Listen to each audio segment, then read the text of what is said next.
নমস্কার বন্ধুরা, রেবা কিচেনে আপনাদের সবাইকে স্বাগত জানিয়ে আজকে আবার একটি নতুন রেসিপি শেয়ার করছি। সেটি হচ্ছে চিকেন কষা। এভাবে চিকেন কষা খেয়ে দেখবেন, আশা করি খুব ভালো লাগবে। চলুন দেখি কিভাবে বানানো হয়।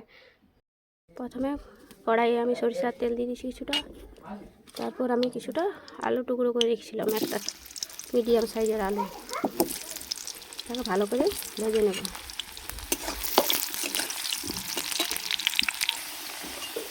আলুটা আমার ভাজা হয়ে গেছে, আলুটাকে আমি তুলে নেব।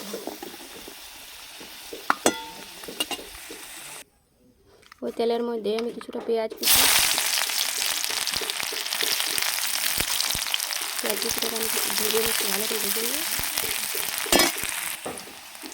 পেঁয়াজটা একটু ভাজা হয়ে গেছে, এরপর আমি চিকেনটা দিয়ে দিচ্ছি।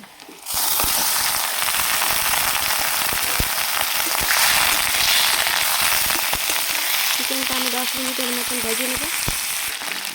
চিকেনটা কিন্তু ভালোভাবে ভাজা হয়ে গেছে। এর মধ্যে এবারে 1 চামচ আদা বাটা, 1 চামচ রসুন বাটা দিয়ে ভালো করে ভেজে নেব।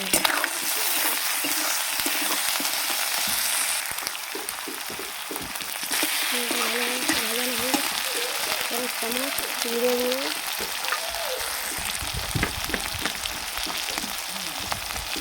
8 চামচ লঙ্কা গুঁড়ো,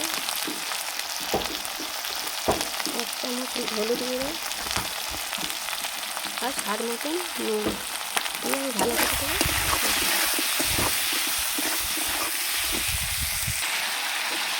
ভালো করে এবার নেড়ে চেড়ে নিয়েছি। এবার এর মধ্যে কিছুটা একটা ছোটো সাইজের টমেটো কুচি ভালো করে নেড়ে নেব। আর ভেজে রাখা আলু দিয়ে ভালো করে মশলাটা কষিয়ে নেব।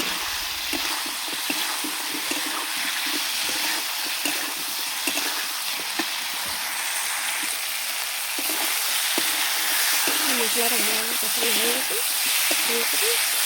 এবার আমি এর জন্য কিছুটা জল দিয়ে নেব। এখানে আমি 2 কাপ মতো জল দিয়েছি। ভালো করে এটাকে ফুটিয়ে নেব ঢাকা দিয়ে।